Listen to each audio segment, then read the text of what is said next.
Stick with me as we go hiking around Peterborough, New Hampshire.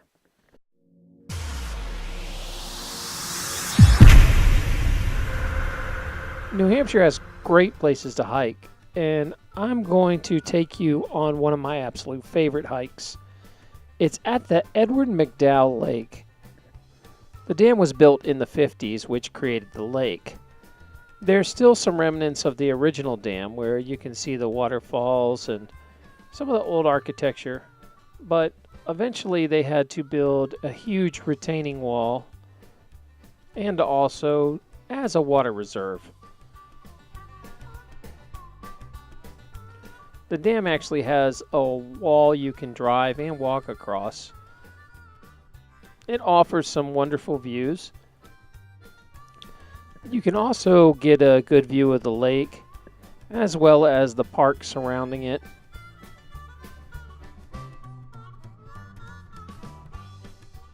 And as you swing around to the other side of the dam, you can see the Nubanusit Brook.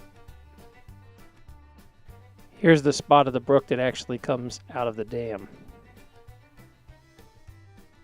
You can also see the dam structures better. You can get an idea of what kind of footage the water has to hit to get to the high water marks. There's also a pavilion that you can sit and get ready at before you go hike. The view from the dam wall is one of my favorites. And in the summer, you can see all the activity on the lake. The lake attracts kayakers and fishermen mainly.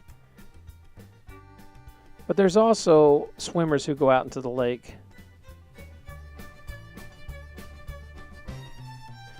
There's lots of wildlife along the trail, but you got to keep an eye out. It's hard to catch sometimes.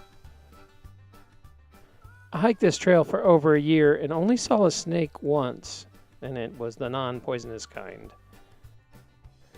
I did see some pretty neat insects too, and birds looking for insects. In fact, I have a whole story about this woodpecker. All you have to do is click the little tab that's appearing in the right corner if you want to see that. I want to take you into the West Ridge Trail, and that is my favorite hike at the dam. It is actually a 2-mile hike that follows the lake and then later on follows the river.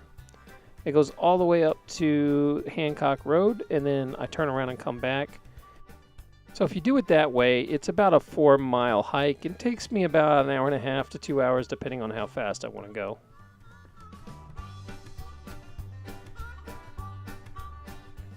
For the most part, the woods are fairly shaded and cool. You can walk this right in the middle of the summer. I'm walking this in August, and it was maybe about 70 degrees inside. It's not a terribly strenuous hike, and you can do it at a beginner to an intermediate level. If you go through kind of fast, you will tire yourself out, but there's a lot to look at. There are some pretty neat surprises on this trail. One of them is this giant clump of trees. I don't know if it counts as one tree or many trees that are fused together, but it is enormous. And it's one of my favorite things to look at whenever I go on the hike. I take a minute, stop, and give it a good look over. It's really impressive when you're next to it. Just after the tree, you can always see the lake just right in the distance in the beginning part of this hike.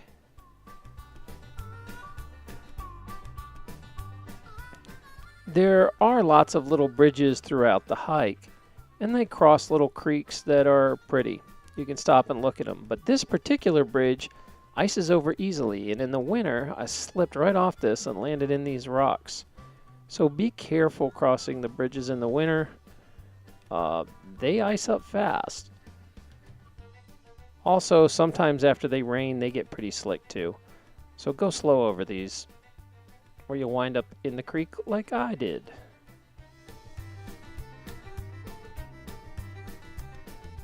I don't know a whole lot of history about this place, but I assume there must have been some sort of homesteads on this property because there's these stone walls and kind of house remnants and ruins throughout the hike you can go explore.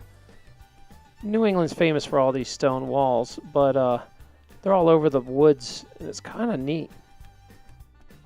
If you keep your eye out, you'll see smaller clumps of trees that have grown together. I always like looking at those too. And I really like these roots that just kind of find their way around a giant rock. How many years does that take? As you get going, the terrain changes and it gets a lot more rocky and you start moving away from the lake. And you'll see these granite boulders all over the place with some pretty neat moss if you pay attention.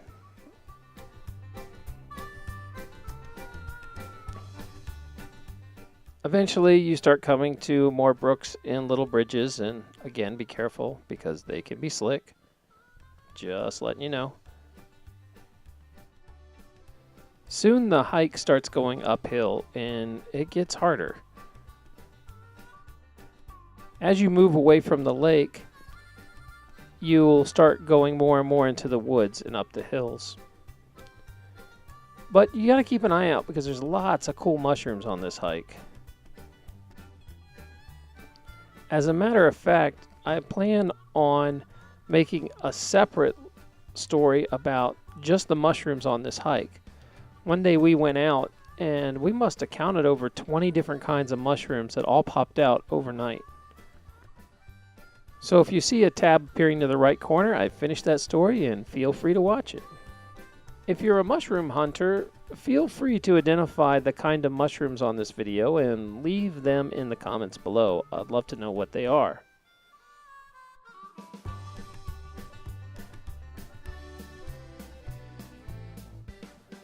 Once you get far enough into the woods, you really can't see the lake very well at all anymore, and the temperature even drops a little and gets cooler.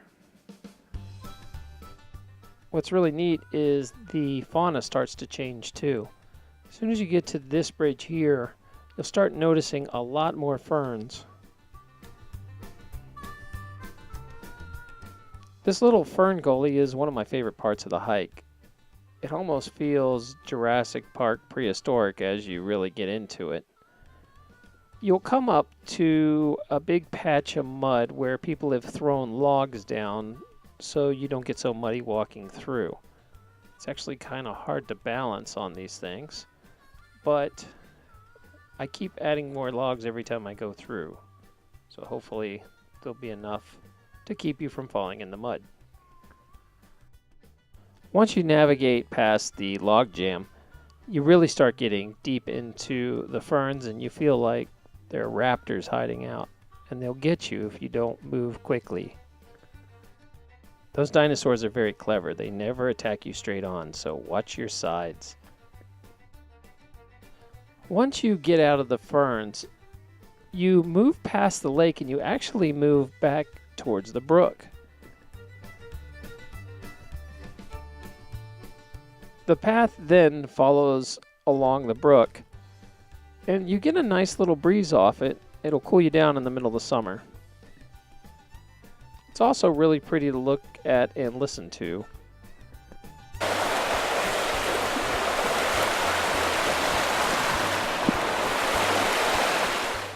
Eventually, you hit a patch of rocks and it looks like the trail disappears, but you have to keep a sharp eye out because you're supposed to go up these rocks and you see the little marker there.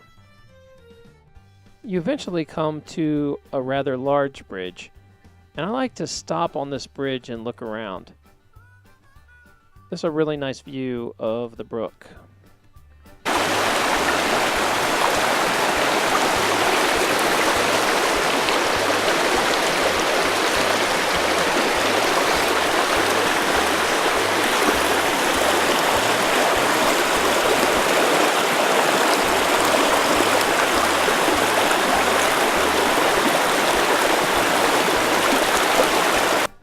Right after that main bridge is a little pond area, and you sometimes catch people fishing there.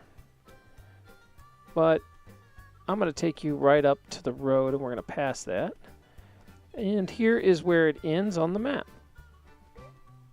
So once you get to the end, it is an actual road where some people actually park and come in this way. I'm not exactly sure where they put their car, but I have seen people hike in from this direction. But here is a road sign and a map so you know what it looks like from the other way. And on this map you get an idea of we're going to take this trail back. So we are right on this road here, the county line is, and we are going to hike it back. Here's the little fishing hole I was talking about earlier. You can see that on the way as I'm coming back. Although I don't think you're actually allowed to fish here, because every time I walk by, there are people just hanging out, looking at the water. I hiked this trail for about a year, and I filmed some more as the colors changed. So Kate and I came in here during the fall, and you can really get a good idea of what the lake and what the trees look like during October. The leafer season doesn't last long. It's only about a week or two and then the leaves have fallen off. But if you like hiking in the fall, October's a wonderful time to come. There's still some heat left and the colors are changing. It was really a beautiful hike. I mean, just look at this compared to where we started. This is a view off the dam. And this is the same view where I showed you the guys kayaking.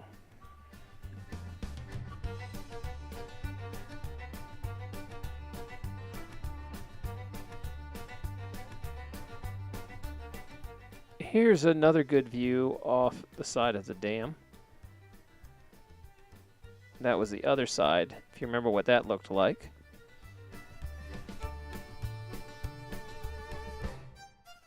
And this was ground level with the lake. There's so many different varieties of trees, you really get a good color show. When Kate and I went out in the fall, it was pretty easy to get lost on the paths. It's hard to tell even where they are once the leaves are down on the ground. And you kind of have to feel around with your feet sometimes. The path's much more compacted, and once you start feeling a lot of crunch, you're off the path. It is easy to get lost out here. Here's that same clump of trees that I love, and here's me in the fall. You can get an idea how big that trunk is around. And here's a better view. Take a look at how much the color has changed in the fall. Just look at these same ferns that were on earlier. They're practically white now. They've lost all their color. Although there is still some green left, you'll see that the color is quickly turning to yellow in most parts. And again, the trail is sometimes hard to keep on because of all the fallen debris.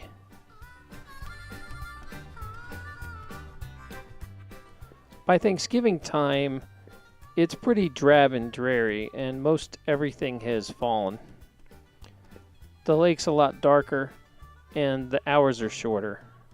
So you have to kind of plan ahead, and rains a lot too. You want to bring some sort of rain gear if you're going to hike in the late fall.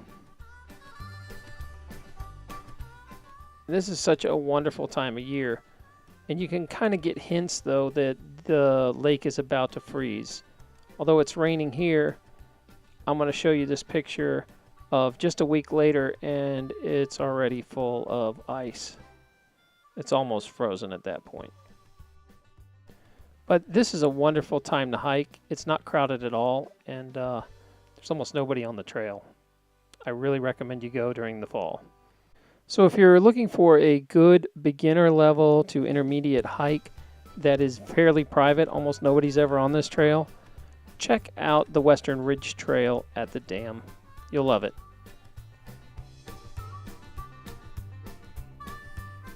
There are other trails around the lake, like this one here, where I'm taking a view from the sand pit. And I hope to have those stories up soon too. If you see a little icon appearing in the right corner, that means they're ready. Don't forget, if you haven't subscribed yet, please subscribe to my channel.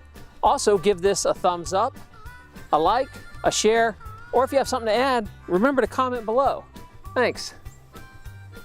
Also, don't forget to stop by terranlupo.com. I have up videos that you can't see anywhere else.